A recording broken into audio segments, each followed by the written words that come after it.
के शर्मा प्रवक्ता भारतीय जनता पार्टी के हमारे साथ इस चर्चा में शामिल हो रहे हैं। आज अजय उपाध्याय हैं हमारे साथ, प्रवक्ता कांग्रेस के, इस चर्चा में जुड़ रहे हैं। इसके अलावा समीर चौगांवकर वरिष्ठ पत्रकार हमारे साथ इस चर्चा का हिस्सा हैं और अजीत द्विवेदी जी भी वरिष्ठ पत्रकार हैं और हमारे साथ इस चर्चा में जुड़ रहे हैं। आप सभी मेहमानों का बहुत स्वागत कर रहा हूं। लेकिन पहले वंदे मातरम विवाद की टाइमलाइन आपको जरा दिखा दूं।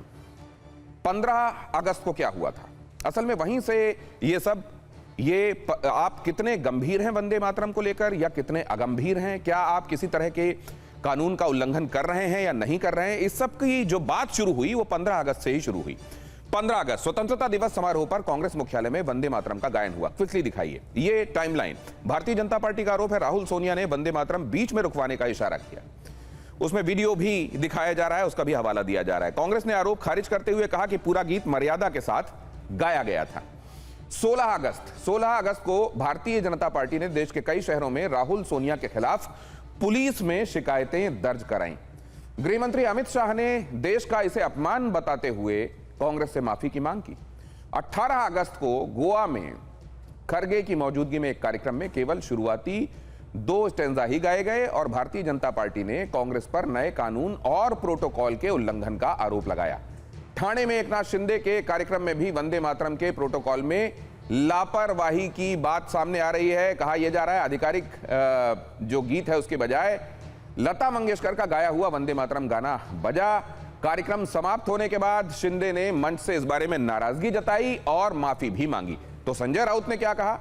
संजय राउत ने कहा कि अगर यह चूक है तो इस पर तत्काल एफआईआर और दंडात्मक कार्रवाई होनी चाहिए।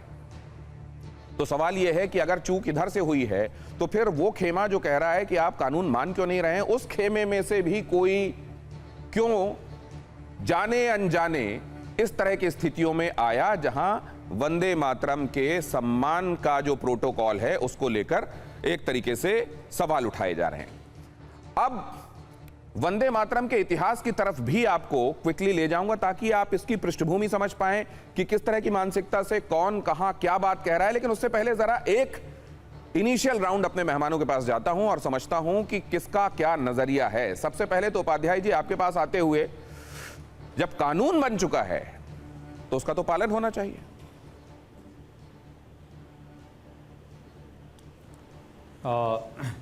गौतम जी, आपको, आपके पूरे दर्शकों को और सभी अपने साथी पैनलिस्ट को मेरा व्यक्तिगत नमस्कार, पार्टी की तरफ से नमस्कार।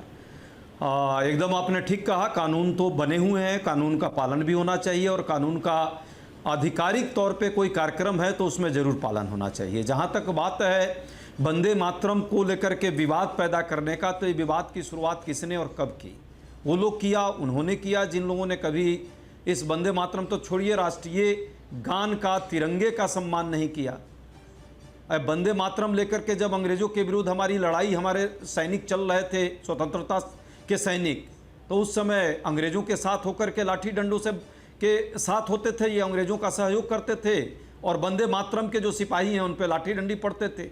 वंदे मातरम की बात यदि सच में पूछिए मूल भावना में, तो सबको पता है, आप स्टोरी वो चलाएंगे भी कि कैसे 1937 में एक कमेटी बनी जिसमें जवाहरलाल नेहरू, सुभाष चंद्र बोस, आचार्य नरेंद्र देव और मौलाना आज़ाद, 4 लोगों की कमेटी बनी और टैगोर साहब से, रविंद्रनाथ टैगोर साहब से, गुरुदेव से पूछा गया, सलाह लिया गया। सलाह के बाद 2 स्टेंजा जो खुद गुरुदेव ने गाया, वहां से इसकी सर, लेकिन उसके बाद तो चीजें अब 1937 वाली चीजें अब लागू नहीं है ना सर, तो उसको अब आप जानते हैं इसको लेकर संसद कानून बना चुकी है। यही कह रहा हूं कि नहीं, मैं ये कह रहा हूं जी, एकदम गौतम साहब एकदम सही कह रहे हैं। संसद ने 3 काले कानून किसानों के बनाए।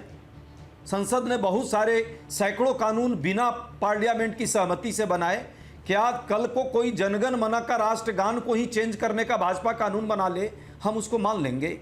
नहीं, तो आपने जब ये कानून बना, ये जब कानून बना तब आपने ये आपत्ति जता दी थी या आप इस बात का इंतजार कर रहे थे कि एक बार कानून बन जाए उसके बाद हम फिर इसमें ये पूरी आपत्ति जताई गई। पार्लियामेंट्री डिस्कशंस को आप देखिए, हमने कहा था ज्वाइंट पार्लियामेंट्री कमेटी में लाइए।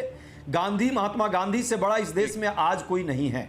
जो समझता है वो मूर्ख है और उन्होंने यदि इसको स्वीकृति दी, गांधी जी के स्वीकृति को यदि आप बदलना चाहते हैं, ये कह रहे हैं राष्ट्रगान, राष्ट्रगीत, संविधान, ये बदलने अजय का उपाध्याय जी, राइट हमको और आपको नहीं है। जिस संविधान का सार्वजनिक हवाला सहमति और देते सभी हुए आप सहमति बाकी हो। बातें करते हैं, संविधान की पुस्तक हाथ में लेकर आप बाकी बातें करते हैं, उसी संविधान ने सरकार को कानून बनाने की शक्ति दी है। तो क्या यहां आप उसकी अवज्ञा नहीं कर रहे हैं? क्या बने हुए कानून की अवज्ञा नहीं कर रहे हैं? मैं आपके पास लौटूंगा तो जानूंगा